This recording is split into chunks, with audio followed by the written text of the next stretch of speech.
Sindh assembly में आपने देखा कि जो नए लीडर ऑफ द ऑपोजिशन हैं वो जब आए तो वो किसी के सहारे पे थे। उनके पैर पे भी एक पट्टा था और एक सीधे हाथ में भी पट्टा बंधा हुआ था। अल्लाह उनको सेहत दे, अगर वो वाकई बीमार हैं, मैं उनके लिए दुआ करता हूँ।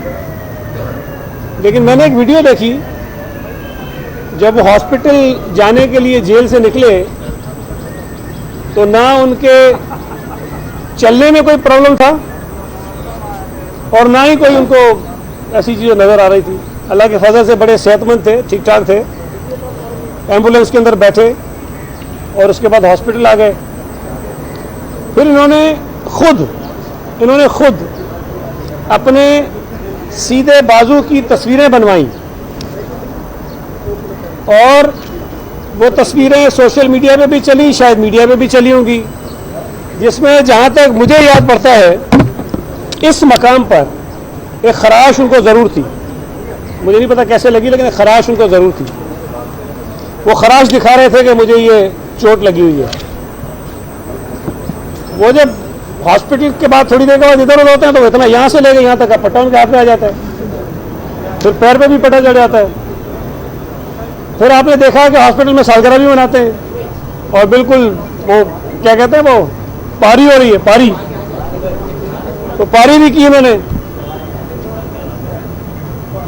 अच्छा, आज जब आए जो तासुर उन्होंने दिया, इस तरह का दिया कि जैसे कोई बहुत ज़्यादा खुदा न खास्ता तशद्दुद उनके ऊपर सिंध हुकूमत ने करवाया है।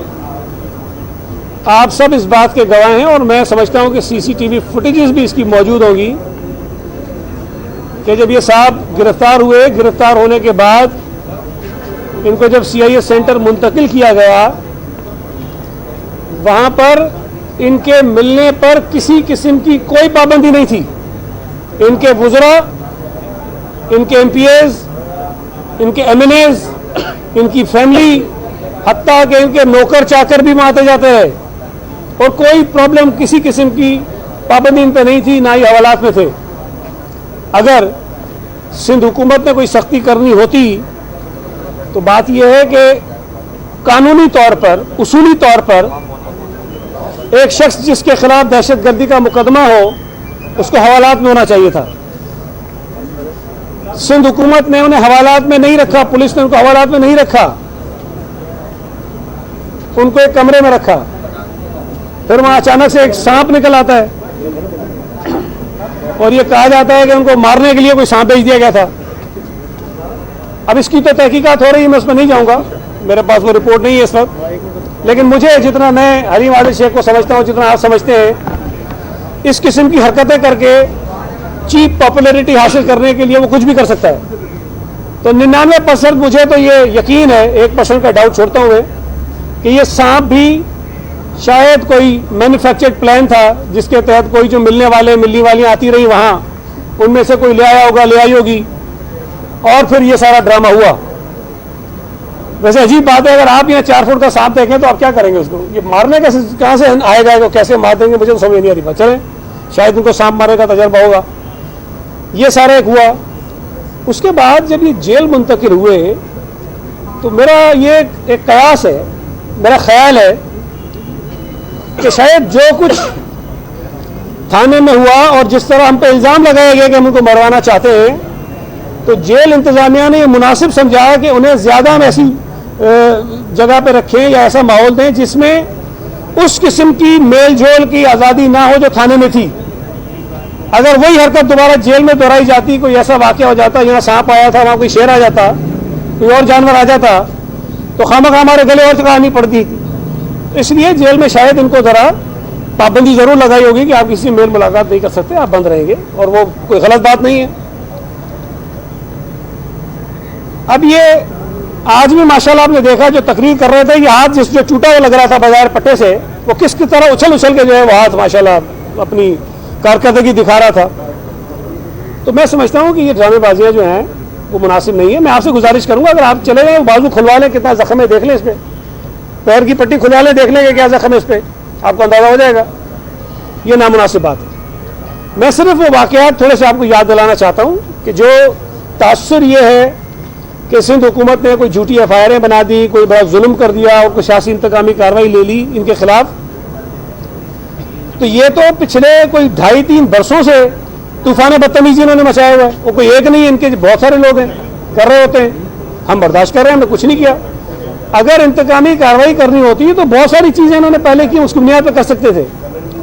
लेकिन मैं इस बात का गवाह हूं कि सुप्रीम कोर्ट का जो कराची में बेंच लगा था पिछली दफा, जिसमें चीफ जस्टिस साहब यहाँ मौजूद थे, मैं वहां जाता हूं, वहां पर सूबा सिंध में या खासतौर पर कराची की ज़मीनों के मुतालिक जब वो सवाल जवाब कर रहे थे तो तकरीबन तमाम डिप्टी कमिश्नर्स को बुला के चीफ जस्टिस साहब ने सवालात किए।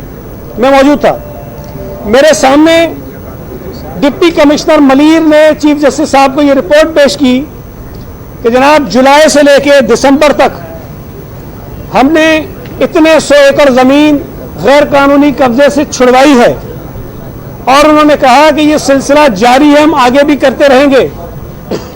उसी जो एक पूरी कैंपेन थी एंटी इंक्रोचमेंट की, उस सिलसिले में उन्होंने 6 फरवरी को भी मलीर के मुख्तलिफ इलाकों में, मुख्तलिफ देहों में जो गैर कानूनी कब्जे थे उनको तोड़ने का, वो ज़मीन खाली कराने का सिलसिला शुरू किया।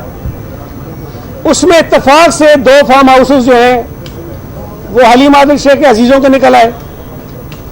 अब वो इतनी हज़ारों एकड़ ज़मीन जो डीसी मलीर ने या मलीर की इंतजामिया ने बगैर कानूनी कब्जे से छुड़ाई थी, वो एक तरफ, चूंकि 2 फार्म हाउसेस इनके टूट गए थे इसलिए वो जुल्म हो गया, जुर्म हो गया, पता नहीं कोई इंतकामी कार्रवाई हो गई।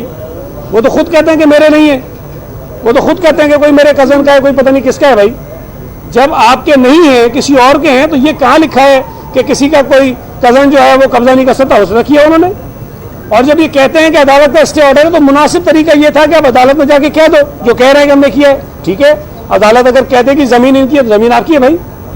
लेकिन अगर कानून के मुताबिक कोई कार्रवाई हुई है और उस बुनियाद पे उसको ये तासुर देना कि ये सियासी इंतकामी कार्रवाई गलत है, और वहां पर आप लोगों के कैमरों ने दिखाया, आपके चैनल्स ने दिखाया कि ये खुद और इनके साथ कुछ और एमपीएस थे, ये वहां जाकर उस पूरी टीम के ऊपर हमलावर हुए जो एंटी इंक्रोचमेंट ड्राइव कर रही थी, वहां मशीनरी जो खड़ी थी उनके शीशे तोड़े, वहां जो ड्राइवर्स थे उनके ऊपर तशद्दुद हुआ, ये सब आप लोगों ने दिखाया। अब अगर एक सरकारी काम के रास्ते में रुकावट पैदा करने पर वहां सिविल एडमिनिस्ट्रेशन पर हमलावर होने के पादाश में, वहां तोड़फोड़ करने की पादाश में कोई एफआईआर कटी, तो ये कहां से गलत हो गई? और उस एफआईआर में ये जनाब गिरफ्तारी नहीं हुई, पुलिस ने उनको पूछा ही नहीं, एफआईआर काट दी, छोड़ दिया। अगर हमने गिरफ्तार कराना होता उस दिन भी करा सकते थे कि पकड़ो इनको। फिर उसी दिन इसी साहब ने वहां सुपर हाईवे कई घंटे तक कोई 40-50 लोगों के साथ मिलकर ब्लॉक रखा। आपके चैनल्स बताते रहे कि हजारों शहरी बेचारे परेशान थे।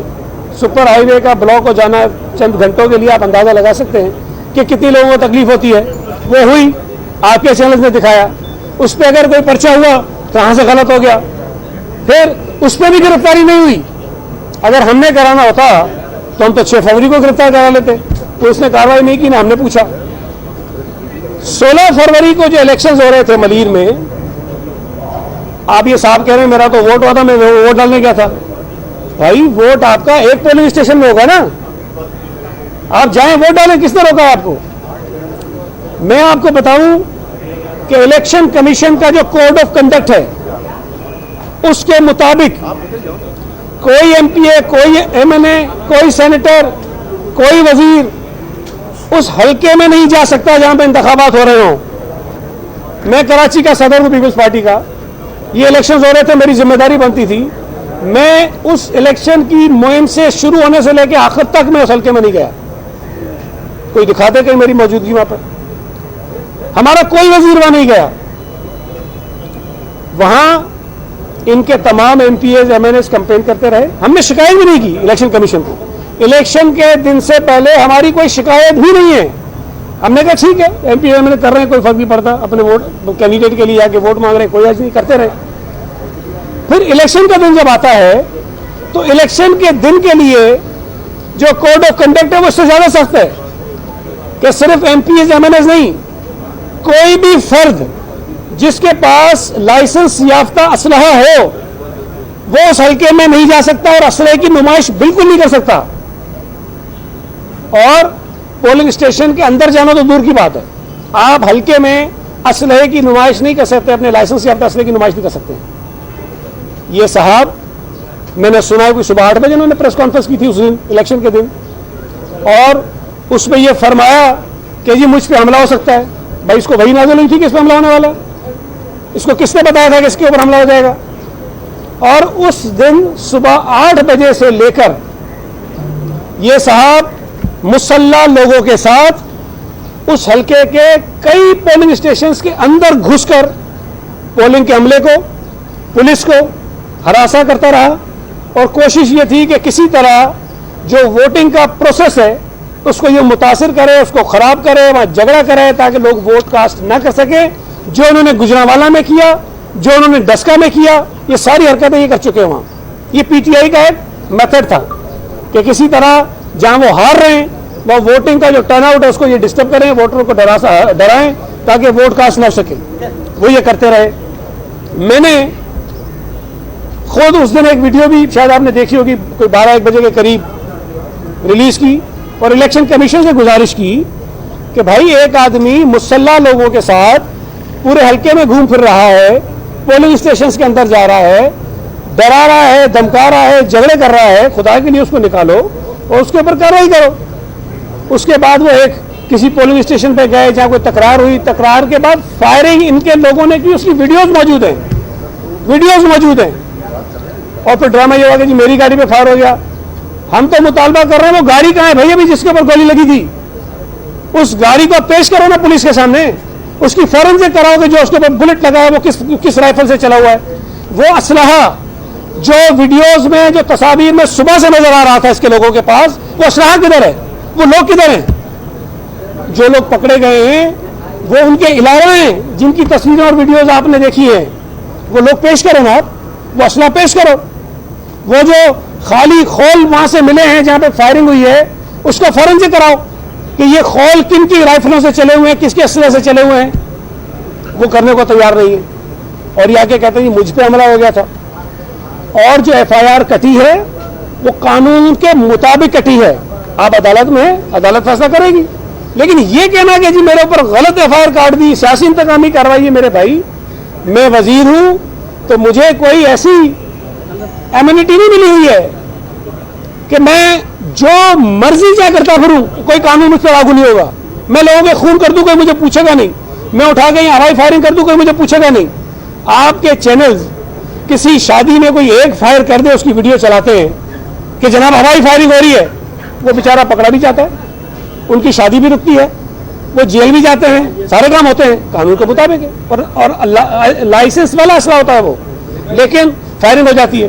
तो ये सारी चीजें कानून के मुताबिक हैं, उसको सियासी इंतकामी कार्रवाई का रंग देना गलत है। और मैं समझता हूं कि कानून के मुताबिक अदालतों में है, अदालत जो फैसला करेगी हम भी तस्लीम कर लेंगे, आप भी उसको मानेंगे।